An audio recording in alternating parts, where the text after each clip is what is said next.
우리 그리스도인이야말로 세상 사람들과 비교할 때 차이점 중에 하나가 그리스도인은 이 고난에 강하다는 겁니다. 인생의 위기나 문제 앞에 강합니다.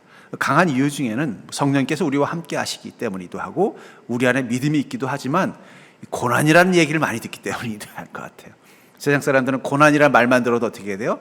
채널을 돌리고 말을 회피하고 관심을 끊으려고 하지만 우린 주일날 오면 어떻게 돼요? 고난을 이겨야 된다, 십자가를 지어야 된다. 그게 어떻게 보면 부담스러운 무게일 수도 있지만 그것이 있었기 때문에 어떻게 돼요? 우리도 모르게 단련되어서 인생의 고난을 만나도 어떻게 돼요? 우리 안에 그것이 하나의 반응, 믿음의 반응을 할 수 있도록 만들어주는 힘이 아닌가 하는 생각이 들어요. 그런 의미에서 우리가 고난을 다룬다는 것은 우리 인생 가운데 또 중요한 지혜요 능력이 아닐까 하는 생각이 듭니다. 전 특별히 이 고난이 우리에게 주는 유익 중에 믿음과의 관계 속에 대해서 한번 이야기해 보려고 합니다. 사춘기 때 보면 쥐가 많이 나요. 저도 사춘기 때 보면 갑자기 자다가 쥐가 나가서 애를 먹었던 적도 있고 우리 아이도 자다가 갑자기 쥐가 난다고 막 그러면 제가 가서 또 그 다리 쥐를 풀어줬던 기억도 많이 있습니다. 근데 사춘기 때 쥐가 많이 나는 이유는 뭐예요? 키 크려고 몸이 자라려고 하다 보니까 이게 뼈의 속도와 근육의 속도가 불일치하니까 이게 쥐가 나기도 하고 막 그러는 거예요. 그렇기 때문에 그 쥐가 난다고 걱정하지 않아요. 왜냐하면 크려고 하는 거구나 알기 때문이에요. 다 컸는데 계속 쥐가 나면 그건 걱정해야 돼요. 뭔가 이상이 있는 거예요. 가서 뭐 병원에 가서 다리를 검사를 해보든지 해야 되지만 이 자라는 동안에 쥐가 나는 걸 보면서 크려고 하는 것이구나 라고 생각한다는 것처럼 그리스도인에게 고난과 어울리지 않는 인생이 그리스도인의 삶이라고 말할 수 있는데 왜 그리스도인의 삶 가운데도 고난이 있을까요? 왜 그렇다고요? 크려고. 옆 사람 뭐가 당신이 고난받는 이유는 크려고 그러는 겁니다. 뭐가 크려고 그러는 거예요? 믿음이 크려고 하는 거라는 거예요. 그러니까는 쥐가 나더라도 이 사춘기 때 쥐가 나는 거는 키가 크려고 나는 쥐기 때문에 그걸 이상하게 생각할 필요 없어요. 아프긴 아프지만 어떻게 돼요? 견디는 거예요. 크려고 견디는 거기. 아니나 다를까 지금 몇 번 그리고 나면 벌써 키가 훌쩍 자라고 몸도 훌쩍 크는 거예요. 다 자란 다음에 아프다면 그건 뭔가 다른데 문제가 있는 거지만 크려고 아픈 건 괜찮은 거라는 거예요. 왜 그리스도인은 하나님의 은혜와 사랑 가운데 있음에도 불구하고 왜 고난이 있는가? 무엇 때문이라고요? 크려고. 무엇이 크려고요? 믿음이 크려고 고난이 있는 거예요. 그러니까 그리스도인이 고난 당하는 것과 세상이 고난을 당하는 것은 틀립니다.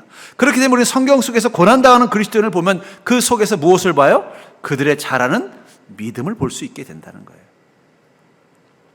그런 의미에서 오늘 본문에 이 험한 파도와 바람을 만난 이 예수님의 제자들, 예수님 없이 그 갈릴리 호수를 지나려다가 험한 파도와 바람을 만난 예수님의 제자들은 그곳에서 그 믿음이 다시 더 크게 자라는 것을 보게 됩니다. 그리고 그 믿음이 자랐을 때 어떻게 돼요? 더 큰 파도와 바람도 이길 힘을 갖게 되는 것입니다. 그런 의미에서 우리 그리스도인에게 인생의 고난기는 더 큰 믿음을 경험하는 기회가 될 수 있다는 생각을 갖는 게 필요해요. 왜 나한테 이런 고난이 있습니까, 하나님? 아니 내가 예수님 나를 사랑하신다고 하면서 보니까 옆에 아무개 집사는 뭐 고난에 곧자도 없더만 맨날 좋은 일만 있고 잘 되는 것만 같고 맨날 잘 사는 것 같지만 왜 나는 맨날 파도가 불고 왜 맨날 나는 바람만 붑니까? 왜 내 인생의 배는 맨날 휘청휘청 언제 전복될지 모를까 봐 두렵고 걱정 근심 가운데 살게 하십니까? 하나님 너무하시는 거 아닙니까? 라고 원망할 수 있다는 거예요. 근데 주님 그럴 때마다 뭐라고 말씀하신다는 거예요? 너의 그 고난은 너를 자라게 할 것이다. 믿음을 자라게 하실 거라는 거예요. 그런 의미에서 인생의 폭풍 속에서 우리가 경험하는 큰 믿음, 바로 그 고난 가운데서 자라게 되는 우리의 큰 믿음의 특징이 무엇일까요? 저는 오늘 이 사건을 통해서 우리가 우리 인생의 고난을 통해서 우리의 믿음이 자랄 수 있는 이 믿음의 성장통이라는 그 관점을 가지고 인생의 고난을 대한다면 여러분 고난이 두려운 것이 아니라 어떻게 돼요? 고난을 이겨낼 수 있는 믿음의 지혜를 가지고 그 고난을 대할 때마다 나의 믿음이 성장해 나가는 그 놀라운 기쁨을 그 인생의 파도 가운데서 경험하게 될 줄 믿습니다. 먼저 큰 믿음은요, 재앙 속에서도 예수님이 함께 하심을 믿는 믿음이라는 거예요. 여러분들, 우리가 생각하는 큰 믿음은 어떤 믿음이에요? 주여! 그럼 갑자기 막 병자가 낫고, 물론 이것도 큰 믿음이 될 수 있어요. 주여 말씀만 하옵소서, 주의 종이 낫겠나이다. 이것도 큰 믿음일 수 있습니다. 예수님의 옷자락만 붙잡아도 내 병이 낫겠습니다. 이것도 큰 믿음일 수 있습니다. 그러나 그것만 큰 믿음이 아닌 게 아니라 내 인생의 재앙 가운데서도 하나님, 내가 이 고난과 어려움과 근심 가운데 있지만 그럼에도 주님이 나와 함께 계심을 믿습니다라는 믿음, 그것도 큰 믿음이라는 거예요. 본문 17절에 보니까 배를 타고 바다를 건너 가버나움으로 가는데 이미 어두웠고 예수는 아직 그들에게 오시지 아니하셨더니, 지금 이 큰 풍랑을 만난 상황은 어떤 상황이에요? 제자들끼리만 그 갈릴리 호수를 항해하고 있던 시간이었다는 거예요. 하필은 그것도 해가 진력이었고 바람이 불면서 배는 점점 그 큰 파도 앞에 흔들흔들한 것입니다. 뉴스에 보니까 얼마 전에 어저께인가 통영에서 배 하나가 뒤집어졌다라는 말씀이에요. 요즘같이 선박 기술이 발달된 시대도 그 파도 앞에서 전복될 수 있는 시대인데, 하물며 이때는 동력도 없고 아무것도 없고 자기 힘으로 노를 저어서 가야 되는 이 배 안에서 조금만 파도가 불어도 그것은 엄청 위험할 수 있는 시대라는 거예요. 그러니 얼마나 두려웠겠어요. 근데 그때 그들은 이 파도가 치고 자신들이 두려운 이유를 뭐라고 말하냐면, 이미 어두웠지만 예수님이 아직 그들에게 오시지 않았기 때문이라고 해석하고 있다는 것이 중요합니다. 여러분, 세상에 큰 파도와 어두움이 두려운 이유가 뭘까요? 인생이라는 파도, 인생이라는 어둠이 두려운 이유는, 세상 사람들은요, 그 파도가 너무 크기 때문이에요. 내가 감당하기에, 내 인생의 배가 감당하기엔 파도가 너무 크기 때문이고 그 어둠이 너무 짙기 때문입니다. 내가 길을 알 수 없을 만큼 그 어둠이 짙기 때문이라는 거예요. 그러나 그리스도인이 파도와 어둠이 두려운 이유는 오직 하나예요. 거기에 하나님이 안 계시기 때문이라는 거예요. 그게 믿음으로 고난을 대하는 자세의 차이라는 거예요. 세상 사람들은 야, 그 파도 어떻게 해? 야, 이거 어두워서 이거 어떻게 해? 인생의 현상과 문제에 두려워하고 있을 때 우리는 뭘 보는 거예요? 가만있어 봐, 하나님이 지금 어디 계시지? 적어도 여기 이 제자들은 그 파도와 그 어두움 가운데서 무엇 때문에 두려워한 거예요? 파도와 어두움을 두려워한 게 아니라 지금 여기 예수님이 계시지 않는 것에 대해서 두려워했다는 것이 중요하다는 거예요. 저는 그게 믿음이라고 생각합니다. 우리 인생에도 파도가 불 수 있고 우리 인생 가운데도 어둠이 있을 수 있어요. 우리 인생에도 내가 감당하기 힘들 것 같은 큰 문제가 있을 수 있지만, 중요한 건 그때 우리의 믿음은 무엇을 보는 거예요? 야, 저 파도 어떻게가 아니라 주님이 지금 어디 계시지? 주님이 계신 곳을 찾게 만드는 게 믿음이라는 거예요. 결국 하나님께서는, 예수님께서는 이 제자들을 사랑하시고 그들의 삶 가운데 함께 하시기 위해서 영으로 함께 계십니다. 그분이 바로 성령 하나님, 예수 그리스도의 영이에요. 그렇기 때문에 사도행전에 보는 제자들을 보십시오. 그들은 갑자기 겁이 없어져 버렸어요. 이제는 갈릴리 호수가 아니라 지중해 바다를 항해하면서도 겁을 안 내는 거예요. 여러분, 호수와 바다의 파도는 레벨이 다른 것입니다. 호수의 바람과 바다의 바람은 레벨이 다른 거예요. 호수의 바람과 호수의 파도만 보고도 겁을 먹었던 이 제자들이 어떻게 그 지중해라는 큰 바다의 파도와 바람도 두려워하지 않는 자가 됐어요? 그들은 달라지지 않았어요. 달라진 건 뭐예요? 그들은 늘 예수님과 함께하는 자가 됐다는 거예요. 예수 그리스도의 영이신 성령님이 함께 계심을 보았기 때문에 아무리 파도가 크고 아무리 바람이 거세도 그들은 두려워하지 않는 자가 된 것입니다. 세상 사람들이 두려워하는 것은 파도예요. 세상 사람들이 두려워하는 건 바람이에요. 세상 사람들은 두려워하는 건 세상의 문제예요, 현상이에요. 그러나 그리스도인이 두려워하는 것은 지금 내 옆에 주님이 안 계시다는 사실이에요. 세상 사람들은 파도가 잔잔해져야만 평안을 얻습니다. 세상 사람들은 바람이 고요해져야만 평안을 얻습니다. 세상 사람은 인생의 문제가 안 보여야만 평안을 얻습니다. 그러나 그리스도의 평안은 어디서 옵니까? 주님이 지금 나와 함께 계신다는 사실을 믿는 믿음 가운데 있다는 사실을 기억하시기 바랍니다. 그러니까 지중해를 항해하다가 큰 파도를 만나고 큰 바람을 만나서 배가 좌초위기에 처했던 이 사도 바울이 그 두려움 앞에서, 그 파도와 바람 앞에서 두려워하던 그 배에 있었던 일행들을 향해 이렇게 말하지 않습니까? 사도행전 27장 23절부터 25절에 보니까, 내가 속한 바 곧 내가 섬기는 하나님의 사자가 어젯밤에 내 곁에 서서 말하되, 바울아 두려워하지 말라. 내가 가이사 앞에 서야겠고 또 하나님께서 너와 함께 항해하는 자를 다 내게 주셨다 하였으니 그러므로 여러분이 안심하라. 나는 내게 말씀하신 그대로 되리라고 하나님을 믿노라. 남들은 지금 파도 앞에서, 바람 앞에서, 지금 옆에서는 이야기 들어보니까 이 정도 파도와 바람이면은 이 배는 곧 부서질 것입니다. 나무로 만든 배니 파도가 심하게 치면 부서지는 건 침몰은 둘째치고 부서져 버리게 생긴 상황인 거예요. 이거 어떡하냐? 어떻게 탈출해야 되냐? 근심, 걱정, 두려움과 공포에 사로잡혀서 옆에서는 막 우는 사람도 있고 자기 신에게 막 살려달라고 애걸복걸하는 사람도 있는 그 속에서 바울은 뭐라고 말하는가? 여러분이요 안심하라. 아니, 배 전문가도 아니고 기상 전문가도 아닌 그것도 죄수인 바울이 왜 안심하라고 말할 수 있었을까요? 그걸 뭐라고 말해요? 나는 하나님을 믿노라. 여러분, 그리스도인의 안심은 어디서 못할까요? 이게 안심하다, 이 안심이라는 말이 유타메오라는 말을 쓰는데 이 말이 유쾌하다, 재미있다는 뜻이에요. 무슨 얘기예요? 바울이 말한 안심하라는 건 아유 겁먹지 않는 거, 아이고 다행이다가 아니라 뭐라는 거예요? 유쾌하다는 거예요. 즐겁다. 여러분 유쾌하십시오. 지금 파도 앞에 배가 막 휘청휘청하고 이 바람 소리 앞에서 배가 막 흔들흔들하고 파도에 부딪혀서 배가 막 찢어지는 소리가 들리는데 남들은 전전긍긍하는데 바울은 뭐라고 말해요? 여러분 우리 즐겁게 삽시다라고 말하는 거예요. 미친 거 아닙니까? 바울은 뭐 배 안에 없는 거예요? 같은 그 무너지고 침몰하고 있는 배 안에 있는데 여러분 이 안심하라는 말이 뭐라고요? 유타메오가 유쾌하다, 재미있다라는 뜻이라니까요. 그냥 아이고 다행이다가 아니라 야 여러분 얼마나 즐겁습니까? 이런 말을. 여러분 신나게 삽시다. 지금 만약에 그런 미친놈이라고 몰매를 맞았을 거예요. 어떻게 그럴 수 있을까요, 바울 목사님?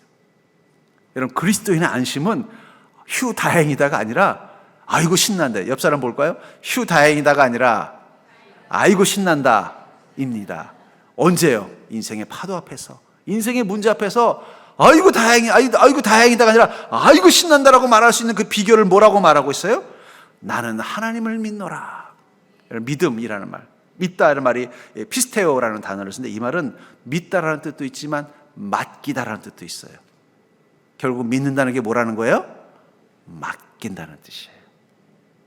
여러분 이제부터는 믿습니다 하지 말고 맡깁니다. 왜냐하면 자꾸 믿습니다 그러니까 이 믿음이 뭔지 헷갈리는 것 같아요. 믿음이 뭐라고요? 맡기다. 원어의 피스테오가 뭐라고요? 맡긴다는 뜻이에요. 주여 맡깁니다. 여러분들이 인생의 파도 앞에서 뭘 하라고요? 주여 맡깁니다. 그게 믿음이라는 거예요. 바울 목사님이 여러분 즐겁게 삽시다. 무너지는 침몰하는 배 안에서 여러분 우리 게임이나 하면서 견딥시다. 좀 뭐 이런다고 죽습니까? 걱정하지 마시고 우리 모여서 우리 007 게임이나 합시다. 이러고 있는 거예요 지금. 그게 가능한 건 무엇 때문이라고 말하고 있어요? 나는 이 상황을 주님께 맡깁니다. 나는 믿습니다라는 말은 나는 맡기겠다는 뜻이 있다는 거예요. 여러분 우리 그리스도인은 인생의 큰 파도를 만나도 어떻게 하는 자예요? 주님께 맡깁니다. 이 믿음이 있기 때문에 우리는 그 파도 안에서도 어떻게 된다는 거예요?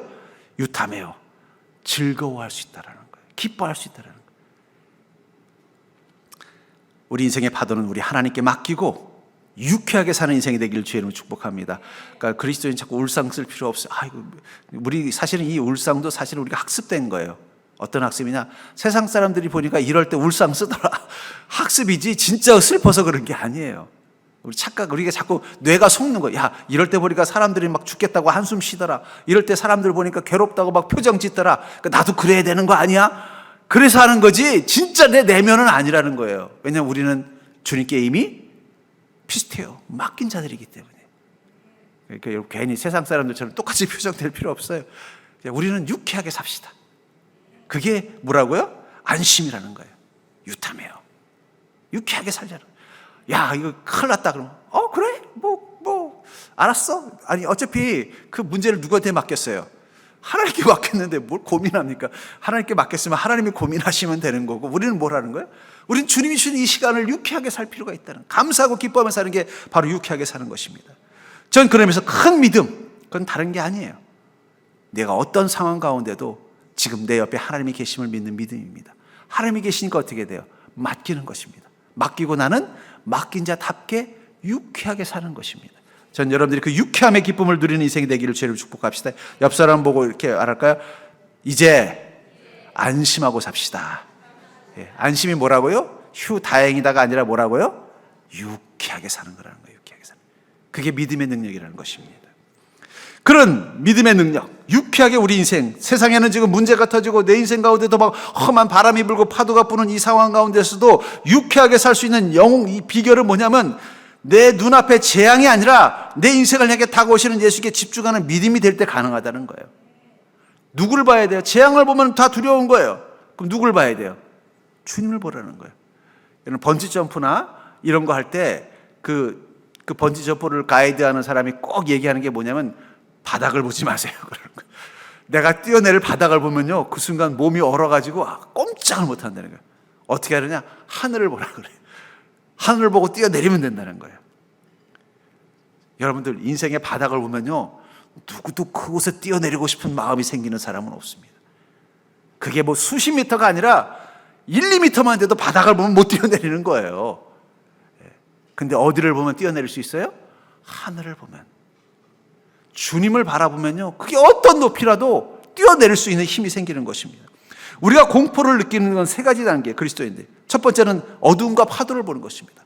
그리고 나서 야, 이거 어둠이 생겼는데 파도가 치는데 어떡하지? 하고 보니까 누가 안 계신 것 같아요? 하나님이 내 옆에 안 계신 것처럼 느껴지는 거예요. 그리고 나서 공포심을 가지고 다시 내 인생을 보면 어떻게 돼요? 더 크고 어둡게 느껴지는 것입니다. 언제 그리스도인이 공포, 패닉을 느끼느냐? 갑자기 내 인생에 생각지 못했던 문제가 터지는 거예요. 그걸 보고 살짝 걱정이 되는데 주님도 나를 안 도와주시는 것처럼 느껴지는 거예요. 그럼 그 순간 어떻게 돼요? 마귀는 이때다 싶어서 그 공포와 그 문제를 더 크게 보이게 만들어가지고 우리를 공포에 빠지게 만드는 거예요.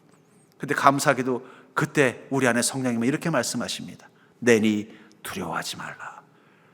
우리가 어떻게 안심, 유쾌할 수 있느냐? 우리도 연약한 존재이기 때문에 인생의 바닥을 보면은, 인생의 파도를 보고 인생의 어두움을 보면 어떻게 돼요? 공포가 확 밀려오는 거예요. 예. 밀려오는 겁니다. 제가 겁이 없다고 생각을 해요. 그래서 군대에서 훈련소에서 레펠 탈 때 아주 편안하게 탔어요. 그러다가 이제 전에 큰 교회에서 목회자 수양회를 가서 이제 동강이라는 곳을 간 거예요. 동강에 가면 이제 하는 것 중에 하나가 이제 리프팅, 그 보트를 타고 하는 그런 걸 하다가 갑자기 그 보트를 강가에 대더라고요. 그러더니 그 바위 위로 올라가라는 거예요. 그래서 왜 올라가라고 해서 이 바위가 이 다이빙 하는 코스라는 거예요. 한 10m 정도 높이 되는, 한 저 창가 좀 정도 되는, 좀 더 높은 것 같아요. 그러니까 뭐 한 그 정도 되는 높이인 것 같아요.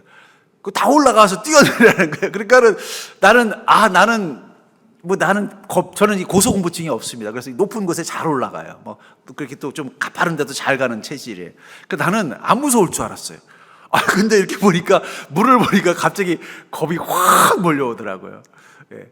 아니나 다를까 그 목사님들 중에는 어떤 분은 주여 하고 뛰어내린 사람도 있고, 제가 아는 친한 목사님 결국 끝내 못 뛰어내린 분도 있어요. 예. 결국 끝내 못 뛰어내리는 분도 있어요. 근데 내가 자존심 상하더라고요. 내가 여기서 못 뛰어내리면 어떡하지?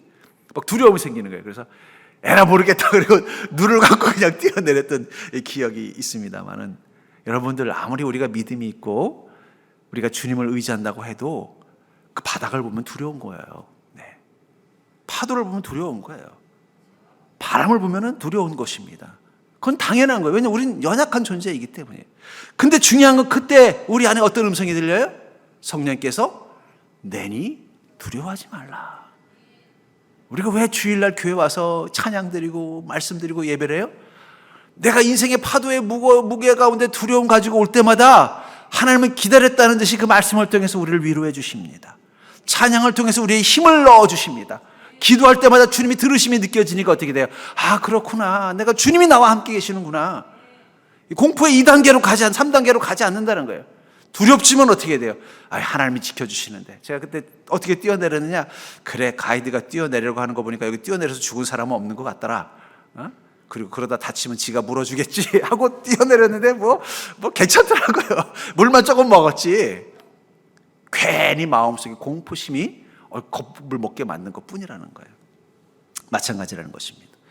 우리가 언제 이 두려움과 이 문제를 이길 수 있느냐? 그 두려움 앞에서 두려워하는 건 당연한 거예요.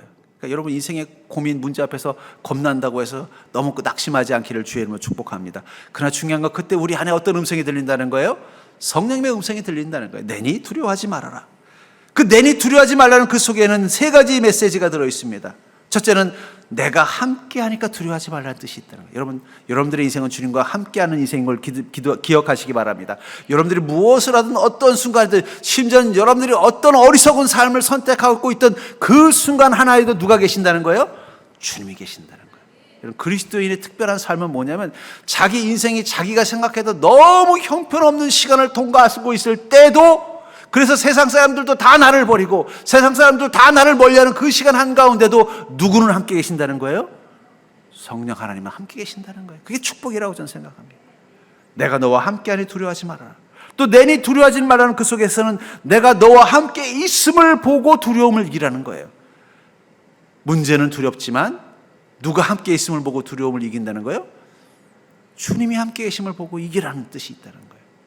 우리는 주님 보고 이겨내는 것입니다. 여러분들의 인생의 문제, 당연히 두려워하는 거 정상이에요. 그러니까 너무 자책하지 마세요. 내가 이 믿음이 이것밖에 안 돼서 이것 때문에 문제 하나. 그럴 필요 없어요. 그건 다 두려운 거예요. 그래, 중요한 건 주님 뭐라고 말씀하신다는 거예요? 내니 두려워하지 말라. 내가 너와 함께 있음을 보고 그 두려움을 이기라는 거예요. 또 내니 두려워하지 말라는 속에는 나의 능력을 힘입어 두려움과 싸우라는 뜻도 있다는 거예요. 또 언제까지 겁을 먹을래? 나의 능력을 힘입어서 두려움과 싸워 이기라는 거예요. 시편 118편 6절부터 7절에 보면 여호와는 내 편이시라 내가 두려워하지 아니하리니 사람이 내게 어찌할까? 여호와께서 내 편이 돼서 나를 돕는 자들 중에 계시니 그러나 나를 미워하는 자들에게 보응하시는 것을 내가 보리로다. 여호와는 내 편이라는 이 사실이 얼마나 강한지 이런 말을 말하는 거예요. 사람이 내게 어찌할까? 여러분, 우리 인생 사람이 어찌 우리를 쓰러뜨리겠습니까? 세상이 우리를 어떻게 망하게 하겠습니까? 왜입니까? 여호와는 내 편이기 때문이에요. 여호와는 내 편이 되사 나를 돕는 자들 중에 계시니, 그것이 믿음이라는 거예요. 주님이 내 편이라는 것을 믿는 믿음. 그 믿음을 가지고 서는 그 순간 우리의 두려움은 사라지고 사람과 인생을 향한 두려움이 사라지니까 어떻게 돼요? 주님이 주시는 그 은혜와 지혜와 믿음을 가지고 나아갈 수 있는 것입니다. 전 그러면서 믿음의 능력이라는 것은 재앙에서 눈을 들어 하나님께 집중할 수 있게 하는 것입니다. 저는 믿음으로 살 때마다 놀라운 것을 발견해요. 저는 그것을 유리벽 효과라고 말씀드리고 싶어요. 여러분, 서울대공원 동물원에 가면요, 맹수관이 있습니다. 그 맹수관에 가면요, 이 사람들이 맹수를 잘 볼 수 있게 유리로 만든 이 방이 있어요. 그럼 그 유리 너머로 뭐가 보여요? 사자나 호랑이가 눈앞에서 바싹 보여요. 그러면요, 그 유리 앞에서 이렇게 보고 있으면요, 가끔씩은 저 멀리 있던 사자가 어슬렁어슬렁 제 앞으로 오는 거예요. 그 저를 이렇게 바라봐요. 근데 거리로 치면 얼만큼이에요? 1m도 안 되는 거예요, 저랑. 심지어는 1m는 둘째 치고 손을 이렇게 내밀면 어떻게 돼요? 한 10cm도 안 되는 거리예요. 근데 왜 안 무서울까요? 유리벽이 있기 때문에. 만약에 그 유리벽이 없다고 한번 상상해 보십시오. 유리벽이 없는데 사자가 이렇게 나타나서 내가 사자 코에다가 손을 싹 대고 있다면 이건 얼마나 아찔한 순간이에요. 근데 왜 두려워하지 않아요? 여기 사자라는 이 무서운 맹수와로부터 나를 지켜주는 보이지 않지만 유리벽이 있다는 걸 느끼는 거예요. 아마 사자가 그럴 것 같아요. 저 인간들은 특이하다. 나를 보고도 겁을 안 내네. 저 사람들은 용감한 사람이라서 그럴까라고 생각할지 모르겠지만 용감해서 그런 게 아니에요. 뭐 때문이에요? 알고 있기 때문이에요. 뭘 알고 있어요? 너와 나 사이에는 이 두껍지 않지만 보이지 않지만 너의 그 날카로운 이빨로부터 나를 지켜주는 유리벽이 있다는 걸 난 알기 때문이라는 거예요. 가끔 애기들은 모르잖아요.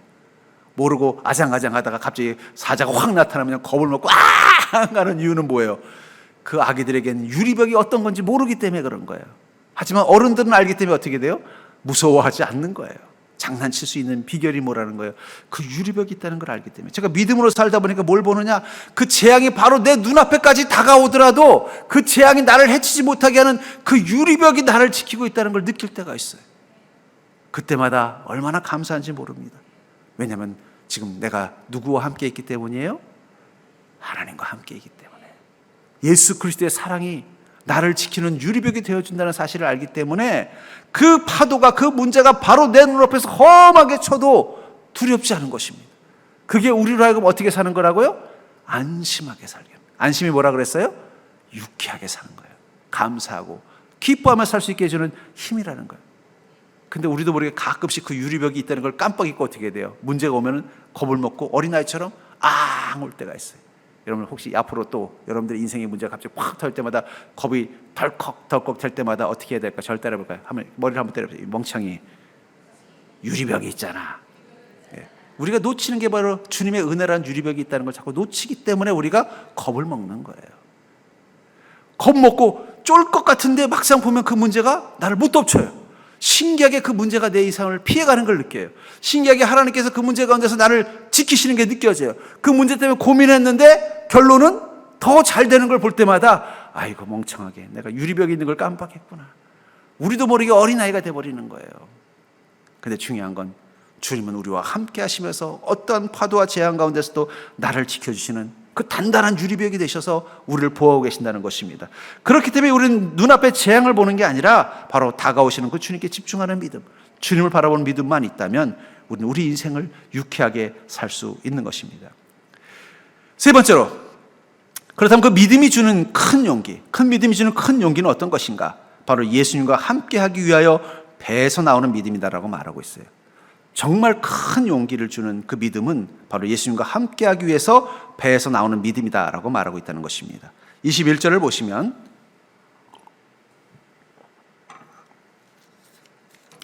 이에 기뻐서 배로 영접하니 배는 곧 그들이 가려던 땅에 이르렀더라. 예수님께서 그 배 위에 올라오셔서 영접을 했다. 그러자 이제 파도는 잠잠해지고 배는 무사히 가버나움까지 갔다라는 거예요. 그런데 이 상황을 마태복음 14장 28절에 중간에 빠진 내용을 하나 집어넣은 게 있어요.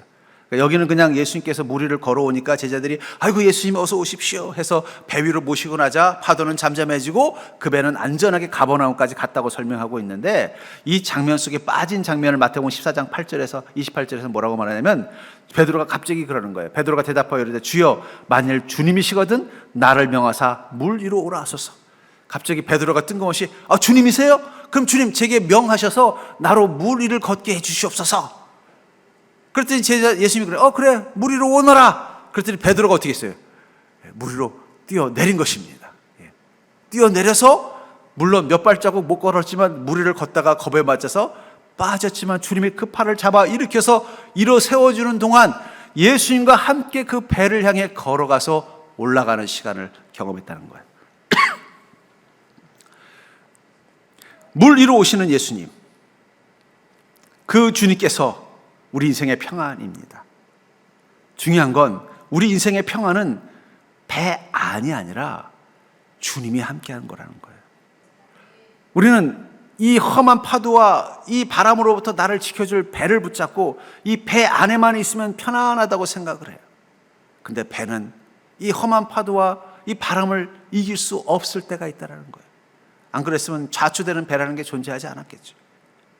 그리스도인은요, 자기 인생이라는 그 배가 아니라 바로 주님과 함께하는 것이 평안이라는 것을 알았던 것입니다.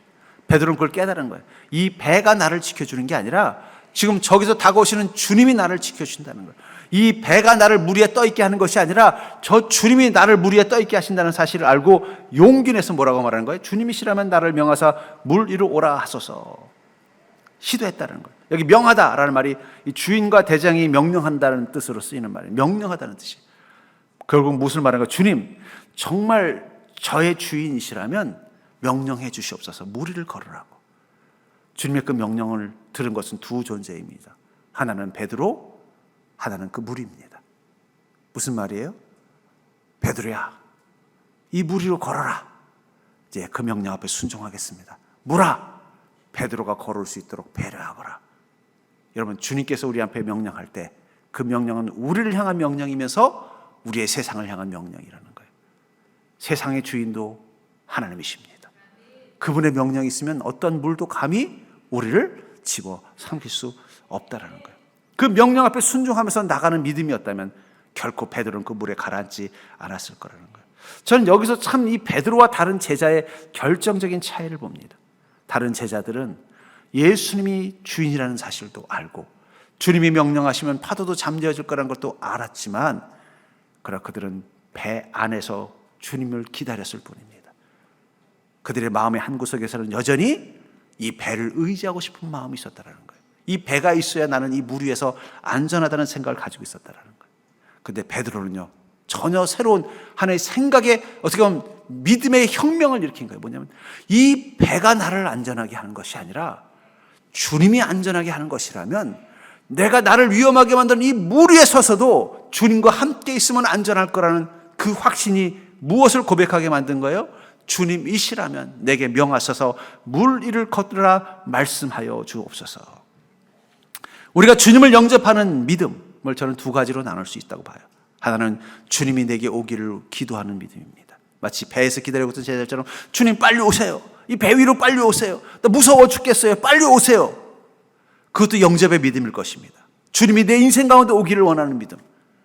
그러나 더 큰 영접의 믿음이 있어요. 내가 주님께 가겠습니다 하는 믿음이라는 거예요.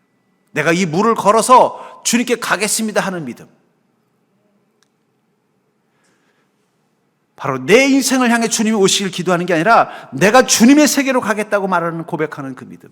그게 큰 믿음이라는 거예요. 그 순간 우리는 그 배라는 작은 곳에서 살던 그 속에서만 안전과 평안을 누리던 그 삶을 뛰어넘어서 이제는 물 위를 걷는 인생으로 바뀌게 된다는 거예요. 우리가 찬양 중에 보면 주께 가까이 날 이끄소서라는 찬양이 있잖아요. 거기 보면 주께 가까이 날 이끄소서 간절히 주님만을 원합니다. 채워주셔서 주의 사랑을 진정한 찬양 드릴 수 있도록 목마른 나의 영혼 주를 부르니 나의만 만져주셔서 주님만을 원합니다. 더 원합니다. 나의만 만져주셔서.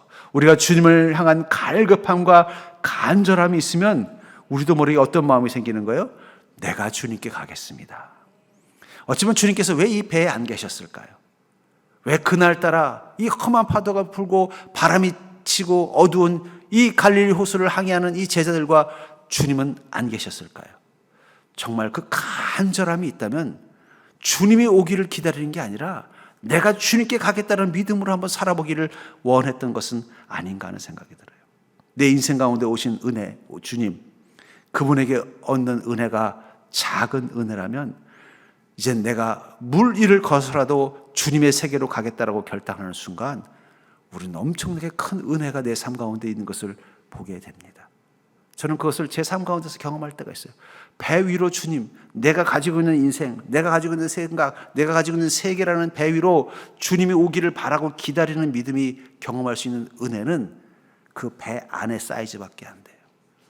근데 그게 아니라 주님, 제가 주님의 세계로 가겠습니다. 주님이 물 위에 계시면 주님이 계신 그 물 위를 향해 가겠습니다. 나의 이 배를 포기하고 뛰어내려서 주님에게로 가겠습니다라고 결단하는 순간 그에게는 더 큰 은혜가 기다리고 있는 것을 보게 되어 있었어요. 저는 그래서 큰 믿음의 삶이라는 것은요, 내 생각과 내 인생이라는 그 작은 배 위에서 뛰어내리는 거라고 생각합니다. 그렇다고 해서 갑자기 직장을 그만두라는 얘기가 아니에요. 그것을 의지하던 마음, 그것이 전부라는 생각을 내려놓고 바로 그 큰 파도 위, 내가 두려워하고 힘들어하던 그 문제를 향해서 뛰어내릴 수 있는 믿음, 거기 주님이 계시다면 제가 그리로 가겠습니다라는 그 믿음을 갖는 게 바로 큰 믿음의 삶이라고 저는 생각합니다. 만약에 여러분들에게 주님께서 두 가지의 선물을 주신다면 어떤 걸 선택하시겠습니까? 하나는 어떠한 순간에도 가라앉지 않는 조그만 배, 또 하나는 어떤 물 위도 걸을 수 있는 신발. 하나님께서 여러분들에게 두 가지 선물 중에 하나를 준다면 뭘 선택하시겠어요? 어떤 바다나 파도에서도 가라앉지 않는 배와 아니면 어떤 물 위도 걸을 수 있는 신발, 둘 중에 하나를 선물하신다면 여러분들은 어떤 걸 가지겠습니까? 저는 신발을 선택하겠습니다. 왜냐하면 그 신발을 가지면 제가 원하는 대로 마음대로 어디든 다닐 수 있잖아요. 어쩌면 큰 믿음이라는 것은 바로 어디도 가라앉지 않는 배를 경험하는 믿음이 아니라 어떤 무리도 걸을 수 있는 그 신발과 같은 것입니다. 이제 주님과 함께 가는 곳이라면 어디라도 그곳에서 내가 무리를 걸을 수 있는 능력, 인생의 파도와 인생의 문제와 인생의 고난을 이겨내고 그것을 축복으로 바꿀 수 있는 능력. 우리가 요셉을 향하여 뭐라고 말해요? 하나님이 그와 함께 하심으로 그가 범사에 형통하더라. 그는 가라앉지 않는 배를 기도한 자가 아니라 무리를 걸을 수 있는 신발을 달라고 기도한 자라는 거예요. 내 믿음이 어떠한 인생의 고난과 파도 위도 걸을 수 있는 신발 같은 믿음을 주시옵소서. 그 순간 그 요셉과 함께 했던 하나님은 그를 감옥 속에서도 형통하게 하고 종살이 속에서도 형통하게 하고 모든 것에서 형통하게 하는 거예요. 만약에 그가 배 위에서 평안을 누리는 가라앉지 않는 배를 기도했다면 그냥 소박한 그 삶 속에서만 기뻐하고 만족하며 살았을 것입니다. 그러나 그는 그것을 원한 게 아니라 그 배에서 뛰어내려서 무리를 걸을 수 있는 신발을 달라고 기도한 그 순간 그의 인생은 위대한 인생, 놀라운 하나님의 권능을 경험하는 인생이 된 것입니다. 전 그러면서 여러분들 어쩌면 우리 인생 가운데 파도가 칠 때 한번 베드로 같은 용기를 한번 가져봤으면 좋겠어요. 주님, 제가 언제나 이 배가 무너지지 않기만을, 이 배가 침몰하지 않기만을, 주님이 함께 계셔서 이 배를 지켜주기만을 기도하는 그 믿음이 아니라 내가 이 배에서 뛰어내려 인생의 무리를 걸을 수 있는 믿음으로 당당하게 주님과 함께 동행하는 인생 될 수 있도록 나를 이끌어 주시옵소서. 어쩌면 그 고난은 우리가 그 용기를 가질 수 있는 시간이에요. 만약에 베드로가 여기 이 파도를 경험하지 않았다면, 예수님이 함께 계시는 파도를 경험하지 않았다면, 그 파도 앞에서 침몰하기 직전에 이 배를 경험하지 않았다면 그가 어떻게 물 위로 뛰어내릴 수 있는 용기가 생겼겠어요? 어쩌면 우리 인생의 고난, 그것은 우리에게 더 큰 믿음을 향해 나아갈 수 있는 용기를 주는 기회라고 생각합니다. 그 파도 위로 주님이 걸어오고 계십니다. 그 문제 위로, 그 상황 위로 주님이 다가오고 계십니다. 지금 여러분들이 용기를 한번 내보십시오. 전전긍긍하면서 내 인생만이라도 침몰하지 않게 해달라고 기도하는 게 아니라 주님과 함께 이 파도를 걷는 인생 되게 도와주시옵소서. 그 고백을 하며 한번 그 배 위에서 뛰어내릴 수 있는 자가 될 수 있길 주의 이름으로 간절히 축원합니다.